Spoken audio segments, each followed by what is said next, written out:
1000% supportive of the partnership in any way that they can be. So my takeaways, just wanted to share with you as I had access to the room. But at this time, we will now commence the panel discussion.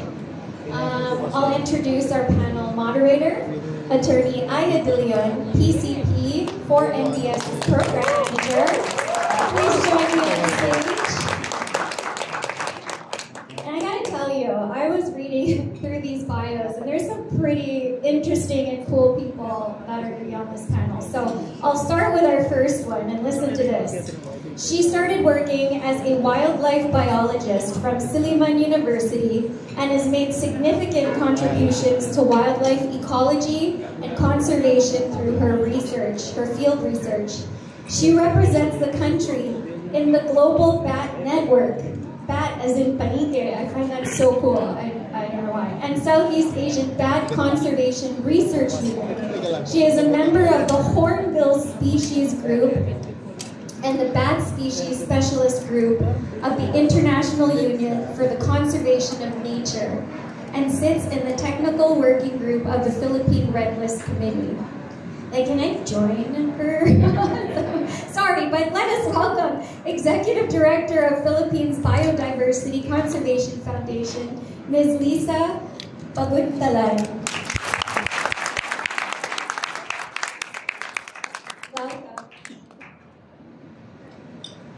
All right, for our second panelist, he is the Executive Director of Calamianes Resilience Network, which is a long-standing community organization partner of the Forest Foundation. He is also the President of the Coron Rural Waterworks and Sanitation Association, Coron's People's Council, and the Palawan Advocates for Good Governance and Empowerment. A warm round of applause for Mr. Teodorico Catisoy Tigia.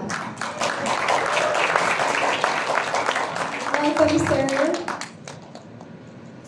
And we also have, joining us through Zoom, our panelists. She joined the Capacity Development and Extension Program in the School of Environmental Design and Rural Development at the University of Guelph in 2003.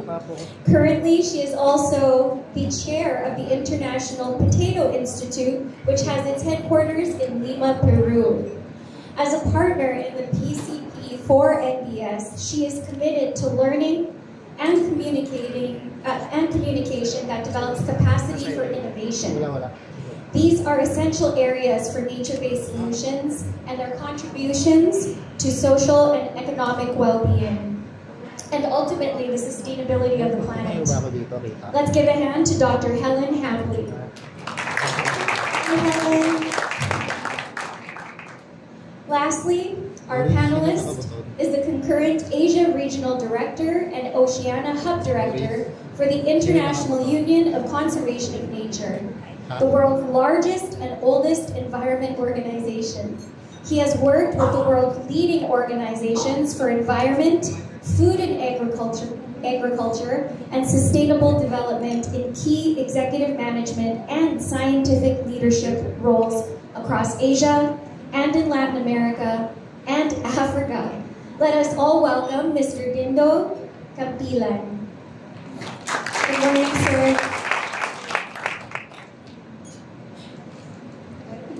You guys have microphones?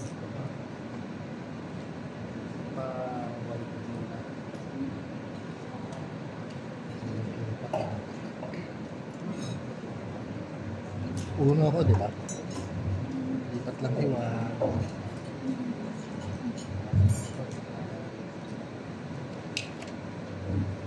Hello. Hi, good morning, everyone. Welcome to the panel discussion. I'm very happy to see so many familiar faces, our partners, our stakeholders, and special guests join not only the launch, but to listen to this important panel discussion with some of our institutional and implementing partners. And of course, I want to express my gratitude to our panelists.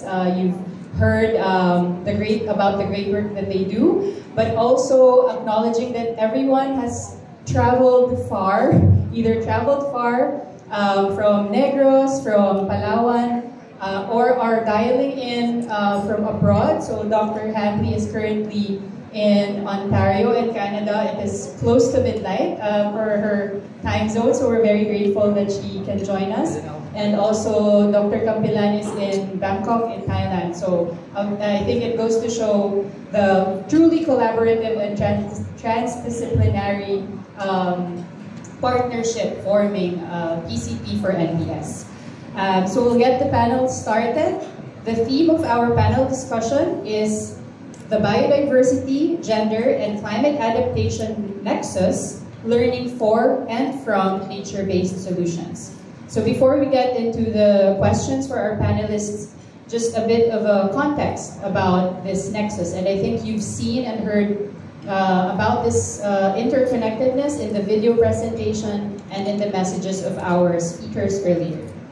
The interconnectedness of biodiversity, climate change, and gender equality is widely recognized. Biodiversity conservation plays a crucial role in achieving climate adaptation and in realizing equity and sustainable development objectives. At the same time, addressing climate impacts produces benefits for biodiversity and human well-being, which are especially significant for women who experience these impacts more negatively. It has also been demonstrated that empowering women to make decisions on and manage natural resources can lead to more effective and efficient results for the environment and communities. In the Philippine context, however, the discourse, literature, and documented experiences on the interplay among these are still limited. And that's why among the goals of PCP for NPS is to contribute to increasing the understanding of the biodiversity, gender, and climate adaptation nexus and how this can be enhanced through nature-based solutions. And it is in this context that we have crafted questions specifically to ask our panelists to share some insights based on their expertise and experience to speak about this biodiversity, gender, and climate nexus, as well as how we can link it better to nature-based solutions. So we will start with a question for Ms. Pagod-Talan. What is the importance of a science-based approach to nature-based solutions? How can this strengthen biodiversity conservation and promote linkages to gender equality and climate adaptation? And I know that's a very meaty question, but I would like to ask Ms. Lisa and the panelists to please limit their response to 3 minutes. Thank you. Thank you, Aya. So, biodiversity is very important, or science. Science and information is very important in considering any other project, not just only a nature-based solutions project, or particularly for a nature-based solution project. So, my experience for Negros Island, since we have better data compared to the rest of the islands in the Philippines in terms of biodiversity. So we know what sort of species exist in our island, which ones are disappearing, which ones are still doing okay, and which ones are found anywhere else, or which ones are very picky in where they will live. So with this information, this could actually be a very good basis in coming up with strategic habitat restoration programs. Had this been considered before, we could have also increased the population of our threatened and endemic species in our areas. So one is Negros has 3 major forest patches which are widely separated from each other. You have the Northern Negros Natural Park and Mount Canlaon Natural Park in the north, and in the extreme south is the Cuernos de Negros Mountain Range and the Baliza-Sayo Twin Lakes.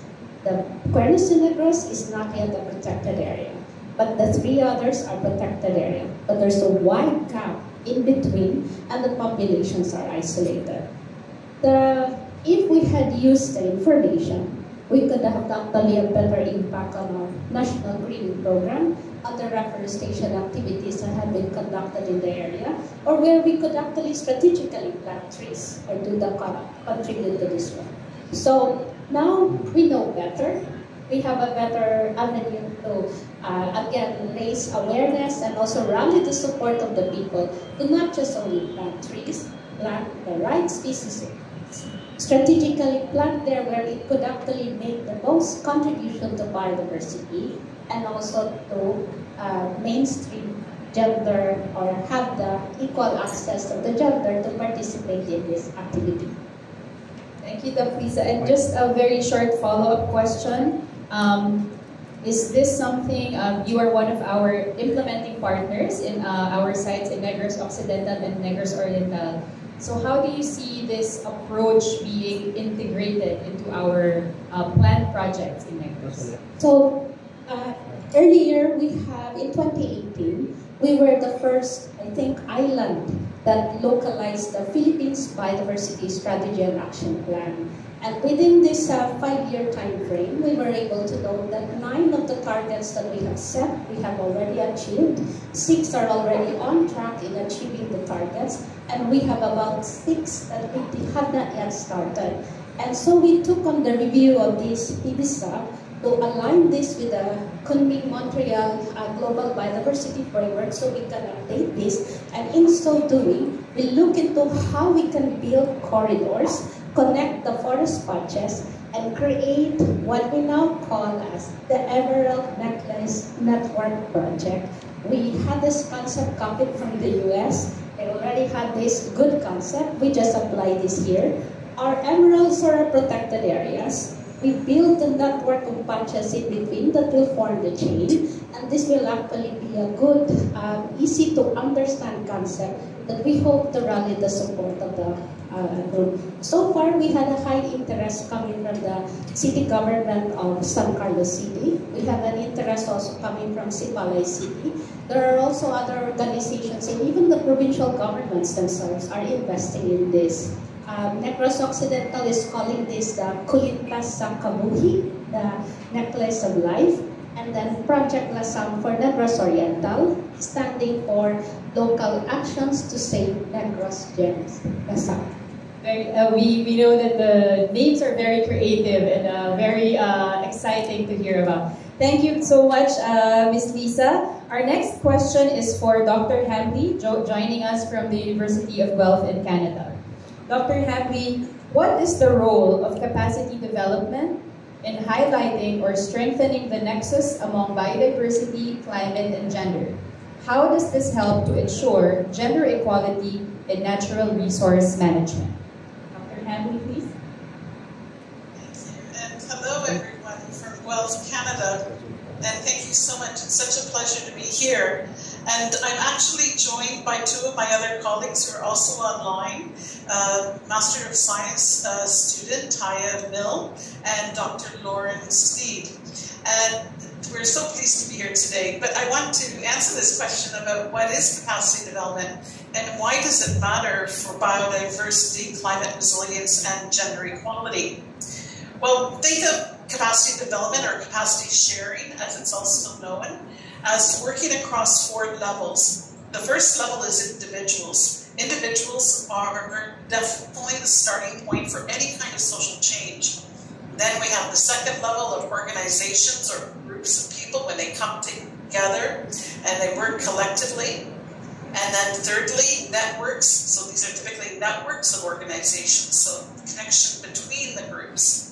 And then finally, the systems. The systems are the policies, the governance, the risk management, and the investment that makes change happen. And so by working across these 4 levels of capacities, we can see real change happen. We refer to that as systemic change. And for gender equality to be achieved, we must have systemic change. Because individual women may feel empowered, but without that collective action and protection under, for instance, the justice system, gender equality means nothing. And so the same biodiversity, climate resilience. We need everything from individual and organizational and network action right up to the system level. So by working in this area, we need some tools, and our tools will typically be communication, learning, leadership, and I think what's really quite important as well is knowledge sharing. And knowledge sharing has to be done differently in the past. It's not just about lecturing or telling people what to do or educating them. It's about understanding what people know already and why they know what they know, and how their voices and their knowledge been respected in the past. And how can we use all this great diversity of knowledge that we have for solutions that better everyone's life as well as everything in nature. Thank you so much, Dr. Hamley, for not only explaining the importance of capacity development, but also sharing about the tools that will be needed. Maybe a quick follow-up question is, how do you see the expertise of Guelph specifically contributing to this program? Well, thank you for that question. It's one that we have to challenge ourselves here at the University of Guelph. One of the things that we would like to bring is more interdisciplinary, more multidisciplinary knowledge. We have a wonderful experience of working with partners in the Philippines over many years and many different kinds of projects. But we have to begin by understanding and learning more about the context of the Philippines, and then working together in a learning partnership to share knowledge, to share resources, including perhaps students, collaborate as scientists and faculty across our universities in the Philippines and Canada, and also with civil society and government organizations. So we will try to really make sure that we're networking knowledge and that we're searching out and creating spaces for really positive conversations and actions that we can share across our countries.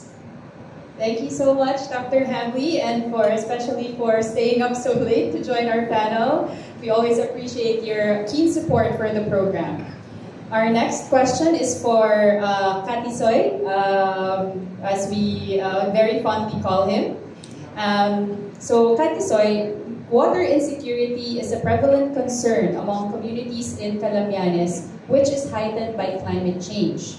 Could you please share an example from CRN's experience where addressing water insecurity also resulted in benefits for women and biodiversity?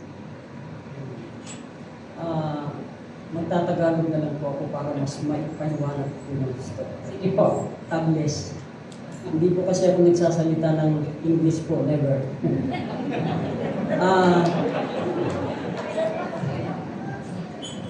Almost 34 years po ang experience ko sa water system. At ang aming pong mga proyekto po, lalo pa dito sa nakaraang mga proyekto natin sa Forest Foundation at kasalukuyang proyekto natin sa 3 munisipyo ng Calamianes, dahil natapos na po tayo sa Linapakan, ay puro po protection ng ating pong watershed. Napakahalaga po na maproteksyon na natin ang watershed dahil ngayon po sa Coron ay 45 degrees centigrade na po ang ating pong temperature. Heat index po. So, ngayon lang po dinanas ng Coron, ng Calamianes, sa buong panahon ng buhay namin sa Coron, na nawalan po kami ng tubig. Ilan na lang ang ilog na may tubig na kasalukuyang ginagamit po sa Coron. Hindi pa ako nagde-declare ng state of calamity. Ngayon po, sa mga proyekto po namin sa mga watershed, kasama po namin dito ang mga kababaihan. At katunayan po, sa pamamagitan din po ng mga proyekto namin, ng PISA, nakapagpatrain po kami ng mga babaeng mga plumber o tubero. Ang tawag po namin sa kanila ay tubera.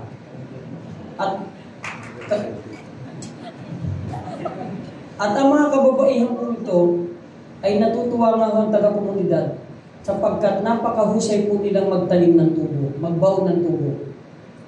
Yung trabahong lalaki po ginagawa nila, pero sila naman po ay compensated. At sila po ay hindi basta lamang tinuruan, kundi may titulo po sila, nakatanggap po sila ng institute sa TESDA. Sa Malawig at Buena Vista po na project, ang mga kababaihan po habang ginagawa po natin ang proyekto, ay tinuturuan po sila ng bookkeeping, ng management and operation ng water system, ang Malawig po ang pinakamahirap na barangay na halos walang tubig. Pero sa pamamagitan po ng proyekto nung nakaraan, sa partnership po ng CORDAID at saka ng CRN, sa mga pondo po na ibinigay ng Forest Foundation, ngayon po sila ang may saganang tubig kumpara po sa ibang barangay. Makikita po natin ang kaayusan ng pamamahala ng mga kababaihan at ang benepisyong natanggap po nila dito ay tumaas po ang kanilang mga kinikita sa dahilan kung sila po ay nagkaroon ng proyekto ng gulayan o vegetable production. Naturuan din po sila ng organic farming na alam po natin na ito'y malaking factor po para maiwasan natin ang pagkasira ng kalikasan na gumagamit po tayo ng organic sa ating po mga tanim. Marami po silang natutunan at sa ngayon po masasabi natin na ang mga kababaihan ay empowered na. Tumaas ang kanilang moral, tumaas ang kanilang paniniwala na ang kayang gawin ng lalaki ay kaya pong gawin ng kababaihan. Marami po kasi sa kalalakihan sa Malawig Binavista na sila po ay nasa dagat at nangingisda at ang mga kababaihan ang nahihirapang umigib, maghakot ng tubig para sa kanilang mga labada. Pero dahil po sa proyekto na ito ng Forest Foundation at tulong din ng ating pamahalaang lokal, gumanda po ang kanilang kalagayan at hindi na po sila nahihirapan sa paghahanap ng tubig. Naandyan na po sa kanilang lababo, naandyan na po sa kanilang banyo ang tubig, binubuksan na lang po ang gripo. Hindi lang po tayo nakapagdala ng mga picture, pero meron po yan ng ating Forest Foundation dyan, yung hanay ng mga kontador, na kung saan tinuruan po natin sila kung paano magkabit at mag-repair ng mga linya ng ating mga tubo. Mga kababaihan po yan. At ang isang may pagmamalaki po namin ay yung sa kulyin po natin mga kababaihan. Ito po ay nasaksihan ng ating mga kasama na halos nagkaiyakan pa ho doon ng mga kababaihan at nagpapasalamat ng malaki sa proyektong nadala sa kanila dahil sa tagal ng panahon na hindi po nila napapangalagaan ang kanilang watershed dahil ito po ay kinukamkam ng ibang mga may kaya sa buhay. Ngayon po ay umiiyak sila at nagkaroon po sila ng pag-asa na ang matagal nilang ipinaglalaban ay nariyan na. Sila po ngayon ay nag-volunteer. Out of 30 bantay gubat po, 16 po ang bantay gubat na kababaihan. As last week lang, humiling sila ng karagdagang uniforme. Ibinigay po natin, yung mga kababaihan yan. Masipag po sila sa pagpapatrolya at ang naging usapan po natin agreement, ang Sentro Coron, sila po ang mag-maintain ng ating Deputized Environment Natural Resources Officer. Kaya nga po nakikiusap ako sa ating butihing sekretary na ang mga bantay gubat po sa 3 munisipyo ay manunumpa po by June. Iniimbita po natin ang ating mahal na sekretary na kung pwede po madaluhan po ang oath-taking at sila po mga siwa para naman mabigyan po natin na magandang pag-asa ang mga kababaihan na ating po mga volunteer na mga bantay gubat na hindi po tumatanggap ng sweldo. At ganoon din po ang programa po ng DNR ngayon sa Coron, na babanggit ko nga po, nakarating na po ang programa ng ating mahal na sekretary, ang Project Transform, na kung saan ang layunin po ay magkaroon po ng palakasin ang partnership, collaboration ng DNR, ng local government unit, at ng civil society organization.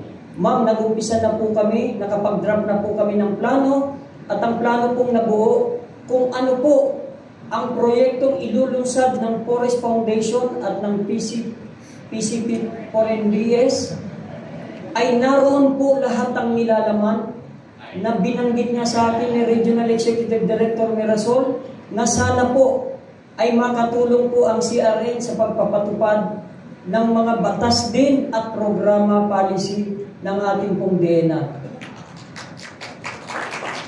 Napakasipag po ng sentro po natin doon ngayon. First time na ang sentro po namin kasama namin sa paglilibot sa mga watershed. Ano po? Kaya nga po, nung nakaraang meeting po namin with LGU at ng ating pong DNR, Regional Executive Director at Sentro, iniling po namin na para hindi po tayo makaranas taon-taon ng El Nino o makaranas man ho, ay mapigilan o mabawasan natin ang epekto po nito. Ngayon pa lamang po ay simulan na natin ang patuloy na programa tungkol sa watershed protected area. Mayroon na po kami, ma'am, na nasukat na 500 hektarya sa Sinibayan po, sa kupo ng Busuanga Pasture Reserve, at sa Mabintanin po sa Barangay 6, 500 hectares at 200 hectares sa Pulyon. At pinaprocess na po namin ang aming papeles. Sana po ay maaprubahan na po ng inyong departamento at pangangalagaan po yan ng ating pong Watershed Management Committee na pinangungunahan din po ng ibang mga kababaihan. Ang aming pong proyekto ay puro nakatuon sa kababaihan, lalo na po sa Asian Development Bank. 100% ang aming mga organisasyon ay kababaihan. At nabigyan po ng livelihood at nagkaroon ng pagkakataon na ma-represent sila sa ibang mga council sa ating pong munisipyo, sa ating pong barangay. Maraming salamat po. Hindi na po kailangan ng follow-up question kay Cathy Soy. Very complete example and description of how the three themes of nature-based solutions, yung biodiversity, women empowerment, at saka po yung climate change ay talagang napagsasama-sama. Marami ng proof of concept na pwede pa pong ipagpatuloy under this program and of course with the support of the DNR. Maraming salamat po, Cathy Soy. Our last panelist to speak today, si Dr. Campilan. He is joining us from Bangkok but he's also Filipino. Dr. Campilan, our question for you is, what are high-integrity nature-based solutions? So how do we define a nature-based solution that is high integrity? How can examples of good NBS practices in the Philippines contribute to understanding and promoting NBS at the international level? Doc Indo, please.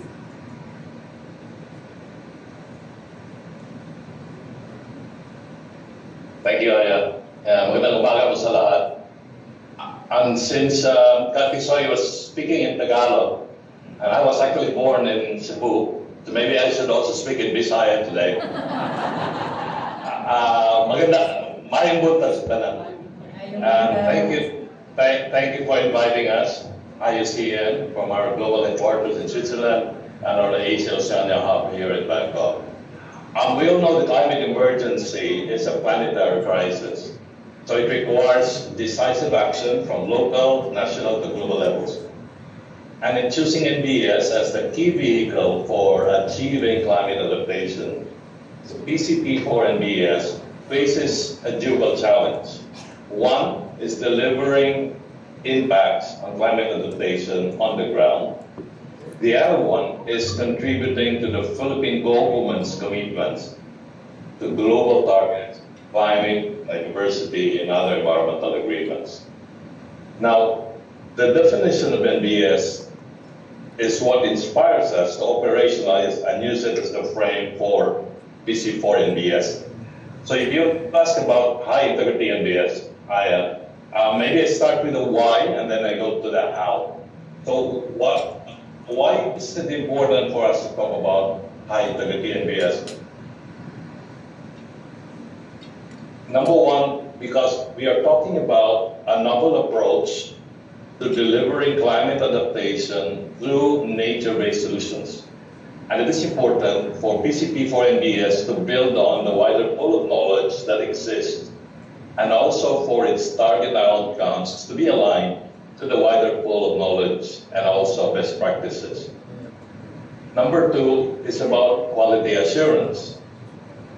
We want to move beyond using NBS as a catch-all phrase for anything we do in environment and climate. PCP4NBS is rightfully promoting NBS because we believe that it provides rigorous evidence that is verifiable, that is promoting high-quality contributions to our climate ambitions. And I think at the broader level, we must also think about how PCP4NBS can actually contribute to the Philippine government's goal in terms of legally binding agreements and its multilateral commitments to climate and biodiversity, and And I'm reminded of that because right now we are reviewing with other UN organizations the NDCs, the NAPs, and the NBSAPs of Asia-Pacific countries, which all claim to use NBS, but this haven't really articulated the baseline and the target. So there's scope for learning and growing and also working together. So quickly, in terms of the how, and I'll just limit to what we're actually doing with Global Affairs Canada globally as the organization that is leading the development of NBS and its standard of high integrity. I'm actually reminded that we do have a global project with Global Affairs Canada to support countries in the theory of change and in monitoring, evaluation, and learning. We are rolling it out in Africa, and we're soon coming to Asia, so I think this is one chance of helping you promote high integrity NBS. I also talk about the other similar country and regional projects on NBS, similar to PCP for NBS, which Global Affairs Canada and IUCN are doing and supporting, including the Philippines, but also in Oceania or in Africa. And finally, we have an opportunity here to support the Philippine government, so the ENR, as it develops its own NBS national strategy and guidelines, framed by the overall definition and the overall framework developed through the UN Environment Assembly. 198 countries, including the Philippines, built on the IUCN definition and standard by about 128 partner countries as well. So overall, we have an opportunity for delivering NBS that is impactful, but is duly recognized, for making a difference from the local to the national and the global level. Yan, salamat. Thank you very much, Dr. Guido. Let's give our panelists a round of applause for the very rich and nuanced answers that really touch on the intricacies of what we're trying to do with this program. We have one more round of questions, but it's actually just one question. We have a fast talk round that we are asking all our panelists. So, challenge, 1 minute answer po for all our panelists. In 1 minute, please describe your vision of the impact of PCP for NBS, or more broadly, NBS for climate adaptation. So what do you imagine, what do we envision will be the difference or impact as a result of this program? Maybe we'll go in reverse order naman po, starting with Dr. Guido. I think it's a good segue also from what you were just describing as high integrity NBS. Thank you again, Aya. I think FFP, Global Affairs Canada, and the Philippine government have a strategic opportunity to make a choice in terms of the level of ambition of PCP for NBS. It can focus on driving local change, but it can also focus on contributing to national and global ambitions. And if the program and this partnership recognizes that we as IUCN have a global role to play, we're open to discuss, driven by our commitments to Global Affairs Canada, Canada as a state member of IUCN, our network of IUCN members and partner organization, the Philippines, and our direct role in supporting the Rio Conventions for Climate, Biodiversity, and Land Health. Thank you so much, Dr. Guido. Very following the time for 1 minute. Next, I will ask Cathy Soy, ano po ang nakikita niyo pwedeng maging impact nitong programa na ito? Ito po isang pangarap na pagkatapos po ng programa ng ating, hindi pa nag-umpisa, tapos na, PCP for NBS. Pero ito po yung pangarap namin na kapag naisagawa po itong proyekto na ito, kinuha na lang namin yung pangarap na ginawa po namin with the Department of Environment and Natural Resources. Baka sa dami ng kanya-kanya kaming pangarap, wala akong matupad.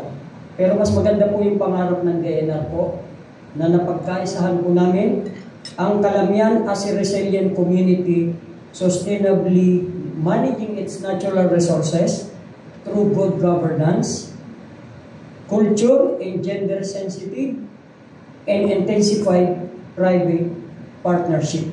Yun po yung naging magandang pangarap po ng Calamianes na napag-usapan po namin with the DNR na pag sinabi po nating resilient, lahat na po dyan, water resiliency, ecosystem resiliency, at ganun din po ang food security, kasama na po lahat. At yun po ang talagang nakikita namin na magiging impact ng proyekto po ngayon ng Philippine-Canada partnership. Maraming salamat, Kati Soy. We'll go now to Dr. Hamdi. Please share your vision for this program in 1 minute. In 1 minute, it's very challenging. But I want to say that we share a responsibility to this world. And with equality and respect for diversity, we can become stronger. We can share, learn together.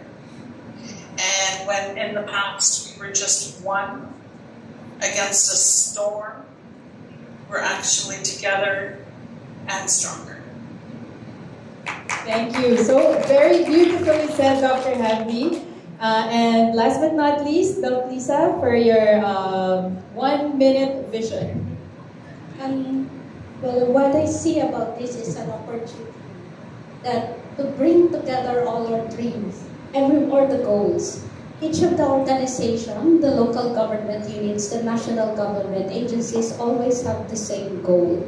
But we probably are implementing different projects and not probably working together. So this is where an opportunity where we can actually do that, not just only as a province, but as one island. Because we're doing this also in Negros Oriental. What we needed to bring in here is more support, and a rallying point will be the PC4 and Fiesta project and the other projects that supports it, so others can also participate and do their share. Thank you so much, Ms. Lisa, and also thank you to our panelists for trying to get through all the letters in our acronym of PCP for NBS. I hope that by the time the program ends, we all have this etched in our minds. And again, I would really like to express my deep, deep gratitude not only for joining our panel today, but for being willing to do this program and do these initiatives together as collaborators, as partners, because without these partnerships, the Forest Foundation and the Government of Canada would not be able to implement this program. So we are very excited for what is in store. We will be, after this very nice celebration, we will be speaking with our partners individually to really get into the details of how these partnerships will roll out. And let's give our panelists another round of applause for all their valuable